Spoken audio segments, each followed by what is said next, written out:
ஐயோ வலி உயிர் போகுதே. என்னாச்சுல பெரிய பொண்ணு? ஐயோ கடவுளே, என்னது இது முள்ளா? ஏ கடவுளே, என்ன பெரிய முள்ளு! பேக்க பஞ்சர் பண்ணிருச்சே. கண்ணு என்னலாம் புடரிலேயே வச்சிருந்த?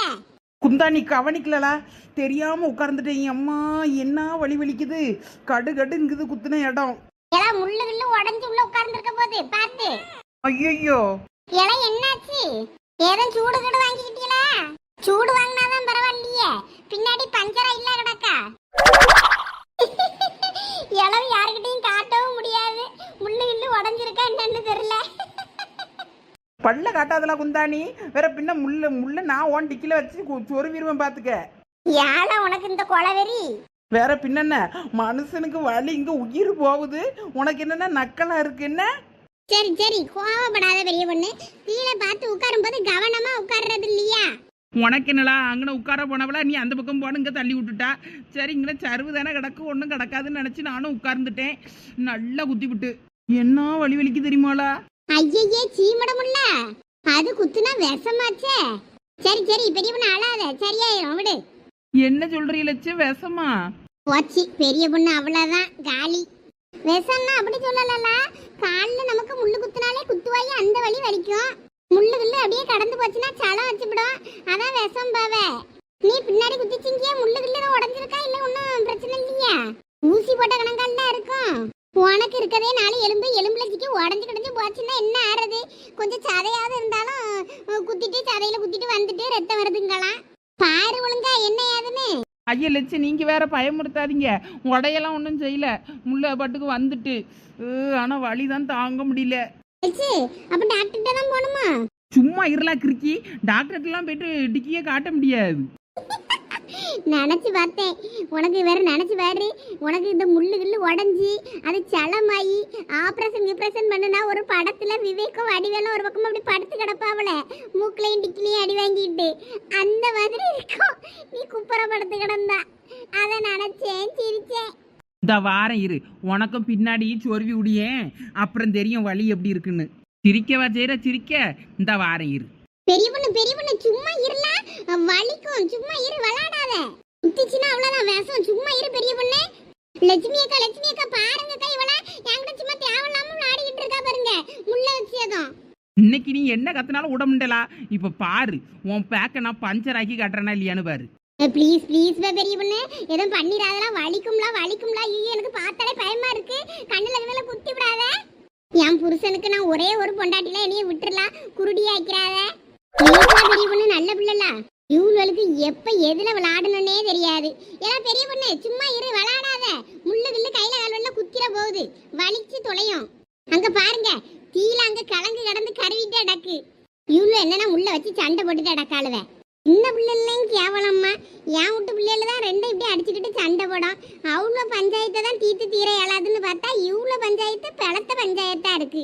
என்ன நலனுக்காளுவம்மா கூட நம்ம கூட தோட்டத்துக்கு வந்தோன்னா கூட மாட வந்து ஒத்தாசை செய்வோன்னு இல்லை. சரி ஒத்தாசை தான் செய்யலனாலும் ஒவத்திரமாவது பண்ணாம இருப்பாள்வலான்னா அதுவும் பண்ணாம இருக்காளுவ. என்ன பாடுபடுத்தியாளுவம்மா, கிழங்கு குழியெல்லாம் தோண்டி கிழங்கு நாசம் பண்ணி அவளத்தையும் அந்தாலையும் இந்தாலையும் போட்டு வச்சுக்கிட்டு நான் வித்து காசை தந்துருவேனாக்கம் கிழிச்சிருவேனாக்கன்னு சொல்லி அங்கன எங்கன போட்டு வச்சிருக்காளுவம்மா. என்ன ஒண்ணு பரவாயில்லவோ தெரியல இவ்வளவு இதுக்குதான் நம்ம கூட வரும்போது தோட்டத்துக்கு இனிமே கூட்டிட்டு வரக்கூடாதுன்னு நினைக்கிது. வேற வாரேன்னு வவ்வாலு கணக்கா பின்னாடியே தொங்கிக்கிட்டு வாராளுவ. வேற என்னத்தை செய்ய? எல்லாம் ரெண்டு பேரும் சண்டை போடாதீங்களா, சும்மா இருங்க. எல்லாம் பெரிய பண்ணே சொன்ன கேளு. அப்ப அவளை என்னைய கிண்டல் பண்ணாம இருக்க சொல்லுங்க. கிண்டல் பண்ணனா நான் இன்னைக்கு பஞ்சர் பண்றது உறுதி சொல்லிட்டேமா. ஒண்ணும் பண்ண மாட்டா, விடு ஒண்ணும் பண்ண மாட்டேன் பெரிய பண்ண, கிண்டல் பண்ண மாட்டேன், விடு சாரி. அது அந்த பயம் இருக்கட்டும். எம்மா கொஞ்சம் விட்டுருந்தானா நம்மள பஞ்சர் பண்ணிருப்பா. பெரிய பண்ணு அந்த முள்ளத்துக்கு தூர போடலாம், பாக்கே பயமா இருக்கு. வீட்டுக்கு போய் தான் மருந்து போடணும். எம்மா பெரிய பொண்ணு எங்க பாரு, கிழங்கு தீஞ்சிட்டு அடக்கு பாரு, எடுத்துருவோமா? வெந்திருக்கோம். வெந்துட்டுனா எடுலா இரு, ஏதாவது குச்சியை வச்சுதான் எடுக்கணும், கையை வச்சுலாம் எடுக்க முடியாது. இந்த வாரேன். முருங்கைக்காய் இப்ப நல்ல விலை போகுது, அவளத்தையும் பறிச்சு இன்னைக்கு கொண்டு போய் வித்துட்டு வந்துடணும் சந்தையில. இந்த பையன் லீவ்ல கிடக்கும் போது வருவான்னு பார்த்தோம்னா வராண்டா சூப்பர் மார்க்கெட்டுக்கு வேலைக்கு போறேன்னு. படிக்காண்டாங்களான்னு வேற தெரியல, நம்ம மேல ஒரு ஓசைப்பட்டுக்கிட்டு வேலைக்கு போறானா வேலைக்கு. நம்ம கூட சேர்ந்து கூட மாட்ட ஒரு வேலையை பார்ப்போம்னு கிடையாது. தோட்டத்துக்கு வேலையை கத்துக்கிட்டேன்னா நாளைக்கு அவன் பார்ப்பாம்ல. 4 விஷயம், படிப்பும் தெரியணும், தொழிலும் தெரியணும், எல்லாம் தெரியணும். சம்பளத்துக்கு போய் நின்றுக்கிட்டு என்னத்த பண்ண போறான்னு தெரியல. படிச்சா சரி, நம்மளே மாதிரி கிடந்து கஷ்டப்படக்கூடாதுன்னு தான் படிக்க வைக்கும். படிக்காம ஊருக்கு வராம கிடந்தா சரிதான். இளைய சின்னத்துறை. அட யாரு இது? கண்டபணி என்னன்னா என்ன வாங்க வாங்க வாங்க. அட எவ்வளவு நாள் ஆச்சு உங்களை பார்த்து. என்னடே முருங்கக்கா பறிச்சுக்கிட்டு இருக்கியோ? ஆமாண்ணே, நல்ல வேலை போகுதா முருங்கக்கா. அதான் சரி இன்னைக்கு பறிச்சு கொண்டு வித்துட்டு வந்துடலாமே நினைச்சு பறிச்சுக்கிட்டு இருக்கேன். எப்படி காயெல்லாம் நல்லா பிடிக்குதா? எல்லா நுணுக்கமும் கத்து தந்தது நீங்களாச்சேன்னு வேற காய் பிடிக்காம இருக்குமா? சரி சரி, எல்லாம் நல்லதா நடந்தா சந்தோஷம்தான். ஆமா, எப்பனே தோட்டத்துக்கு வந்தீங்க? நானே உங்களுக்கு போன் அடிக்கணும்னு நினைச்சேன். என் வீட்டம்மா சொன்னது எனக்கு ரொம்ப சந்தோஷமா இருந்துச்சு. தோட்டத்துக்கு வருவாருன்றாரா என்ன யாருன்னு கேட்கணும், போன் அடிக்கணும்னு நினைச்சுக்கிட்டே இருந்தேன். ஆமா, இன்னைக்கு காலையில தான் தோட்டத்துக்கு வந்தேன். வந்து மோட்டரை போட்டால் மோட்டர் ஒர்க் ஆகலை. அதுக்கப்புறம் அதை கலத்தி குப்புசாமி என்ன இருக்காரு தெரிஞ்ச ஒரு பையன் இருக்கான், அவன் நல்லா பார்ப்பான் அப்படின்னு சொல்லிட்டு அவன்கிட்ட கலத்தி விட்டு கொடுத்து விட்டாரு. அவன் 2 நாள் ஆகுங்கான் மோட்டர் சரி பண்ணி தர்றதுக்கு. அது வரைக்கும் என்ன வேற வேலை நமக்கு தோட்டத்தில். அதான் கொஞ்சம் எல்லாத்தையும் ரொம்ப குப்பையாக கிடந்துச்சா, அதான் அவ்வளோத்தையும் கூட்டி போட்டுட்டு நடந்தேன். அதான் அந்த வேலைக்கிற வேலை வந்தேனா, அதான் உன் சத்தங்கன்னு கேட்டுச்சு. அதான் பார்ப்போன்னு நினச்சிக்கிட்டு நடமாட்டம் திடுற மாதிரி இருக்கான்னு சொல்லிட்டு உள்ளே வந்தேன். பரவாயில்லண்ணே, அப்ப பழையபடி வந்துட்டீங்க பழைய ஃபார்முக்கு. தோட்டத்துக்கு அப்ப அடிக்கடி பார்க்கலாம் உங்களை. ஆமா ஆமா, இனிமே இங்கதான். இனிமேலாவது கொஞ்சம் பார்த்து பக்குவமா நடந்துக்கிடுங்கண்ணே. வீட்டுக்கு தெரியாம குடிச்சதா இருந்தா தெரியாம கப்பிச்சு இல்லாம கொஞ்சம் குடிச்சிட்டு கம்முன்னு போய் படுத்துக்கிடுங்க. இனிமேல் இப்படி ஆர்ப்பாட்டம் பண்ணிடாதீங்க சொல்லிட்டு. ஆமா, எனக்கெல்லாம் அப்படிதான் போய்கிட்டு இருக்கு. நான் என் பொண்டாட்டிக்கு தெரியாம குடிச்சிட்டு கொஞ்ச நேரம் கழிச்சு பொறுமையா தான் வீட்டுக்கு போவேன். இல்லாட்டின்னு ஏதாவது வேலையா அங்க இருக்கு இங்க இருக்குன்னு சொல்லிட்டு வீட்டுக்கே போறது கிடையாது. இனிமே குடிங்கதான் கையில தொடப்படாதுன்னு இருக்கேன். நீ வேற சும்மா விளையாடாதீங்கண்ணே, அதெல்லாம் நடக்கிற விஷயமா? இன்னொருக்கா நான் குடிச்சேன்னு தெரிஞ்சுன்னா என் பொண்டாட்டி சுவாத்துல விஷத்தை வச்சிருவா. நீ வேற சும்மா இருல சின்னத்துறை. அது என்னமோ சரிதானே. உங்க வீட்டம்மா வந்திருக்காங்களா தோட்டத்துக்கு? ஆமா, நிறைய ஓலெல்லாம் விழுந்து கிடந்துல்ல, அதான் அங்க ஈக்கு வந்துகிட்டு இருக்கா. சரி சரி, என் வீட்டம்மாவெல்லாம் தோட்டத்துக்கு கூப்பிட்டு ஆளு வாரதே கிடையாது. உங்க வீட்டம்மாவே தேவலாம். ஆமா, நீ வேற. நான் தோட்டத்து பக்கம் வரலன்னா தான் அவளும் தோட்டத்துக்கே வரல போல இருக்க. தோட்டம் கிடக்க லட்சணத்தை பார்த்தா இன்னும் 1 மாசம் கழிச்சு வந்திருந்தானா அவ்வளவுதான், தோட்டம் ஒன்றுத்துக்கு ஆகாது. இந்த மோட்டர் வேலை செய்யல, எல்லாம் அந்தந்த ஆள கிடக்கு. இல்லப்பா, நீ எப்பனாலாவது வந்து ஒரு 4 வாழத்தை அங்க எடுக்க வந்தேன், ஓலையை கிரிக்க வந்தேன்னு வந்துட்டு போவாவே. தண்ணி வைக்கிறது ஒழுங்கா கிடையாது. அப்பப்ப சொட்டு நீர் பாசனம் இருக்கிறனால கொஞ்சம் போட்டு விட்டுட்டு அப்பப்போ போறது வாருது அந்த மாதிரி இருக்கும். என்னமோ தெரில, தோட்டத்தை பார்த்தா தோட்டத்துக்கு வந்த மாதிரியே தெரில. யார் யார் காலடியோ தெரியுது, இவ ஏன் வீட்டம்மா வந்த காலடி தடம் ஒன்றும் தெரில. ஆமா, ஆடு மாடு வைக்க இன்னும் வரவில்லை, வேற அப்படிதான் இருக்கும். எனக்கே மோட்டரை எவனும் வேற யாரும் கலத்தி மாட்டி வச்சுட்டு போயிட்டானா ஒண்ணுக்காவாத மோட்டரை நினைச்சுக்கிட்டு எனக்கு கொஞ்சம் பயம் இருக்கு பத்துக்க. சரி அப்படிலாம் இருக்காதுன்னு, ஏன்னா கலத்தி கொண்டு போய் விற்பானுள்ள தவிர வேற இதை மாத்தி வச்சுட்டு போற அளவுக்கு நம்மளுக்கு பொறுமை இருக்காது. அது சரிதான், களவாணி வயல்வெளுக்கு அது இப்படி எப்படி பொறுப்பு இருக்குன்னு.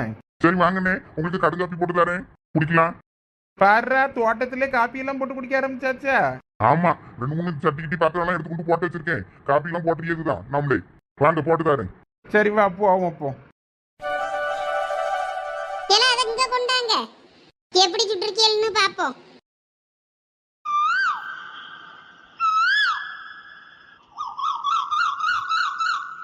எல்லாம் பெரிய பொண்ணு பார்த்து உட்காரு, பழையபடியும் டிக்கிய பஞ்சர் பண்ணிடாத. அதெல்லாம் எனக்கு தெரியும், நீ மூடு. இதுக்குதான் நல்லதுக்கு காலெல்லாங்கிறது. ஏற்கனவே கீழே உட்காரதுக்கு கண்ணு தெரியாம போய் உட்கார்ந்து முள்ளுல உட்கார்ந்து பஞ்சர் ஆக்கிக்கிட்டால பார்த்து உட்காருன்னா நம்மளே சத்தம் பொடியா. எல்லாம் அந்த கலங்க கொண்டாங்க பாப்பா. உங்களோட சண்டையை தான் பார்த்து தீரே ஆளுல. எல்லாம் கறிக்கு பிட்டிய போல இருக்க கலங்க. கருக்கெல்லாம் இல்ல லட்சு, நல்லா தான் இருக்கு. இப்படி லேசா கருப்பு ஒட்டி இருந்தாதான் வெந்திருக்குன்னு அர்த்தம். வேற வெள்ளவெளேன்னு இருந்ததுன்னா பச்சையா இருக்க கிழங்குன்னு அர்த்தம். இருந்தாலும் இதை கொஞ்சம் முன்னாடியே எடுத்துருக்கணும்னு நினைக்கேன். இந்த கிழங்குலாம் கொஞ்சம் கருவணமாயி தான் தெரியுது. அது 1-2 கிழங்குல தீ கொஞ்சம் லேசா அதிகமா பட்டிருக்கோம். மற்ற கிழங்குலாம் பாருங்க நல்லா தான் இருக்கு. நெருப்பை போடும் போதே நினைச்சோம்ல இப்படிதான் கருக்குவியன்னு. சும்மா மினுக்காம தின்னுங்க லட்சு, நல்லா தான் இருக்கு. நாங்களாம் தின்னோம், நல்லா தான் இருந்து. அந்த தீயில போனான டேஸ்ட் தான் நல்லா இருக்கும். அவிச்ச கிழங்கோட சுட்ட கிழங்கு தான் டேஸ்ட் அதிகம் தெரியுமா? லட்சுமி அக்கா நல்லா தான் இருக்குக்கோ, சாப்பிடுங்க சாப்பிடுங்க. ஏதோ ருசிக்கு இல்லைனாலும் பசிக்காவது சாப்பிடலாம், சாப்பிடுங்க. எல்லாம் நீங்களும் மதியம் சாப்பிடலாம், வேணா சோறு வாயில கொஞ்சம் மீதி இருக்கு, சாப்பிடதா இருந்தா சாப்பிடுங்க. நீங்களும் சாப்பிடுன்னு தான் வச்சேன், சொல்ல மறந்துட்டேன். இந்த கிழங்க பிடிங்கிட்டு இடந்துட்டு அங்கே எங்கே ஓடிட்டு இடந்ததுனால நான் சொல்ல மறந்துட்டேன். வேணா சாப்பிடதா இருந்தா சாப்பிடுங்களா? இல்லை இல்லை, எனக்கெல்லாம் வேண்டாப்பா சோறு. எப்பயும் தோட்டத்தில் சாப்பிட்றது பிடிக்க தான் செய்யும். இருந்தாலும் நான் கிழங்கு சாப்பிடணும். சரி வேண்டானா போங்க, நான் போகும்போது 2 வாய் அள்ளி போட்டுட்டு பாத்திரத்தை கழுவிட்டு எடுத்துட்டு போறதுக்கு. சரி மீதி கிழங்கெல்லாம் எங்க கொண்டு வச்சிருக்கீங்க? இந்த அங்கதான் எடுத்து வச்சிருக்கோம். போய் பம்பு செட்ல போய் எல்லாம் எடுத்து கழுவிட்டு வரணும்னு இருக்கோம். ஐயே, எங்க தோட்டத்துல தான் பம்பு செட்டு வேலை செய்யலையே. பக்கத்து தோட்டத்துல சரசு புருஷன் பாரு, அங்க மோட்டர் வேலை செய்யும். அங்க போய் வேணா கிழங்க கழுவி எடுத்துட்டு வாங்க. ஆமா, அங்க போலாம்ல. அப்ப அங்க போய் நாங்க கழுவி எடுத்துட்டு வரோம். சரில, ஏதாவது நல்ல தவங்கிட்ட கிடந்ததா இருந்தா அதையும் எடுத்து போடுங்கடே. வீட்டுக்கு போனா அந்த பிள்ளைகளுக்கு 4 வெட்டி கொடுக்கலாம். ஆமா ஆமா, எல்லாம் எங்க எடுத்து பறக்கி போட்டு வச்சிருக்கோம், போகும்போது கொண்டு போவோம். சரி இப்போ கலங்க சாப்பிடுங்க, அதெல்லாம் போகும்போது பார்த்துக்கிடலாம் அந்த கதையை. ஆமா, அதுவும் சரிதான். எங்க வீட்டுக்காருக்கு சுட்ட கிழங்கு பிடிக்கும். அவர் வந்தாருன்னா அவருக்கு 2 எடுத்து கொடுக்கணும். எல்லா நாளையும் எடுத்து வைங்க என்ன. அதான் நிறைய கிடக்க, எடுத்து சாப்பிடுங்க எவ்வளவு வேணாலும். அவ்வளவு கிழங்கையும் பிடிங்கி நாசம் பண்ணிட்டு நல்லா தாராள பிரபு கணங்க எடுத்துக்கங்க வேறு. பரவாயில்லையப்பா, காப்பி நல்லா போட்டிருக்கியே. நான் கூட என்னமோ எப்படியோ இருக்கு, எப்படி இருக்குமோன்னு நினைச்சேன். பரவாயில்ல, நல்லா தான் போட்டிருக்க. இப்ப எல்லாம் கத்துக்கிட்டாச்சுன்னு நம்ம வீட்டம்மாவெல்லாம் தேடுறதே கிடையாது. அவியல்கிட்ட ஒரு மாதிரி காப்பிக்கு நம்ம எதிர்பார்த்து ஏமாந்து தான் நிற்க வேண்டி இருக்கு. கோவம் தான் வருது நமக்கு. அது வேற சண்டை வேற வருதா, அதனால நம்மளே எதுனாலும் போட்டு குடிச்சுக்கலாம்னு சொல்லி இப்ப களத்துல இறங்கியாச்சு. சமையலும் நீ செய்யலன்னா பரவாயில்ல, நானே தோட்டத்துல போட்டு செஞ்சு சாப்பிட்டுக்கிட்டேன்னு. போட்டு அப்படியா? ஆமா, எல்லாம் உங்ககிட்ட வந்து கத்துக்கிட்டதுதான். சும்மா சொல்லாதல. ஆமா, நீங்க எத்தனை நாள் ஹோட்டல்ல கிடக்க காய்கறி எல்லாம் போட்டு சமைச்சிருக்கிய நான் பார்த்திருக்கேன். நல்லா அழகா டேஸ்டா தெரியல, அதை பார்த்து தான் நானும் கத்துக்கிட்டேன். பரவாயில்லையே. சரி, அப்ப நம்மளே இனிமே சமைச்சு சாப்பிட்டுக்கிடலாம் தோட்டத்துல. ஆமா, உங்க வீட்டம்மாவும் தோட்டத்துக்கு வரலன்னா விட்டுருங்க, நம்ம செஞ்சு சாப்பிட்டுட்டு நம்ம தோட்டத்துல கிடக்கணும்னா கூட கடந்துக்கிடுவோம். ஆமா, ஏதாவது விலையை போடும்போது நமக்கு காவலுக்கு ஒரு ஆள் இருந்தாதான் முடியும். இந்த பண்ணி இன்னி காட்டு பண்ணி நாயெல்லாம் காட்டு நாயெல்லாம் வரும்போது அது நமக்கு பிரச்சனை தானே. அந்த நேரத்துல தங்கிக்கிடுவோம். சரிண்ணே. அங்க பக்கத்து தோட்டத்திலயும் அப்படிதான் கடலை போட்டு அது காட்டு பண்ணி எல்லாம் எல்லாத்தையும் ஏஞ்சிட்டு போகுதுன்னு சொல்லி ஒரே பிரச்சனை இருந்தா வியாழி மருந்து வச்சுட்டு நடந்தாவே. அது ஆளு நடமாட்டம் இருக்க மாதிரி ஒரு சவுண்டுக்கு ஏதாவது ஒன்று வச்சிருந்தா கூட அது வராது பத்துக்க.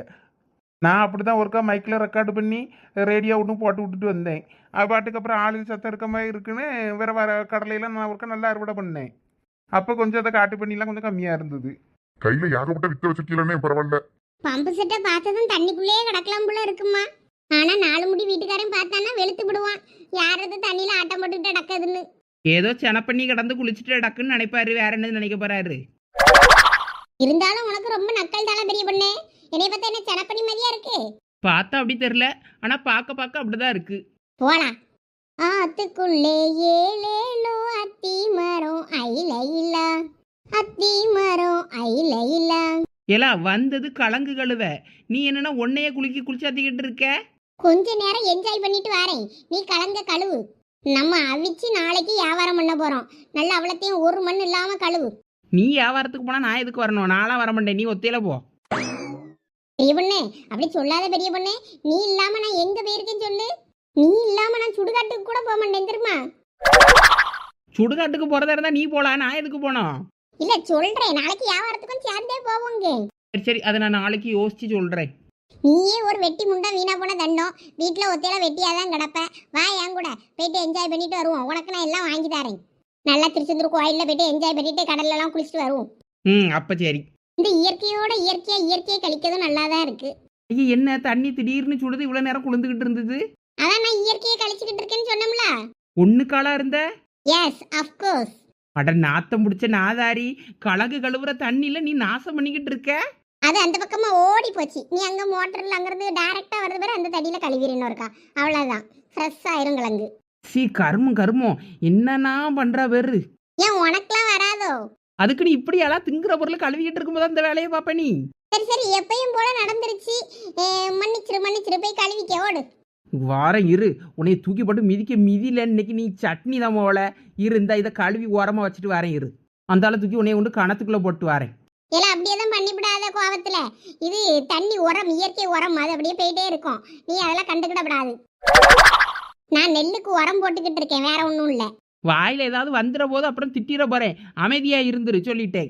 Okay cool. நான் அந்த பக்கம் தண்ணி நல்லா இருக்கும், நான் அந்த தொட்டிக்குள்ள கிடக்க தண்ணியிலே கழுவிட்டு வரேன். என்ன அந்த பெரிய பொண்ணு வர இப்படி மாறிக்கிட்டு வரா? Chilli girl. மேகம் கருக்குது தக்கச்சுக்கு தக்கச்சும், மின்னல் அடிக்குது தக்கச்சுக்கு தக்கச்சும், சாரல் அடிக்குது தக்கச்சுக்கு தக்கச்சும், இதயம்